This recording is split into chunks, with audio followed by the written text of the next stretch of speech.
Van de 21-jarige Wiebe Bleker van Balzert is rennen een wierenverslaving.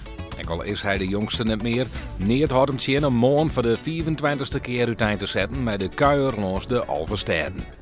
Ja, waarom vind ik het zo mooi? Nou, het is een mooie kent als je, zomaar om je heen. Het is al prachtig hier, het is mooi waar, Kaintlaan, dingen zullen we zullen een molen en wat worden weer. Het is gezellig, de meesten zijn gezellig. Het wordt goed verzwargen. Nee, het is hartstikke mooi, het ken het beter. Gewoon wij wie Bleker een van de honderden kuierders die de jongen slipte op de valskippen van de deelnemers. Maar dit hier slipt er voor het eerst thuis. De verste ploeg met kuiermaten in het gauw uit.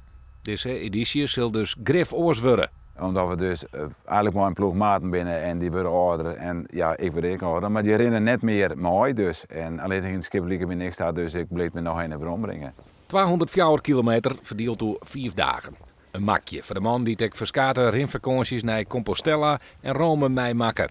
Maar de Alversteden kuiertocht bloot echt na 24 keer bijzonder. Als ik nou ben, dan kan ik misschien nog wel 10 keer rennen, maar dat weet je net. Maar ik heb me nog dan net, laat het zo zitten. Ik vind het nog steeds mooi, dus ik blijf eigenlijk terug en zolang ik kan.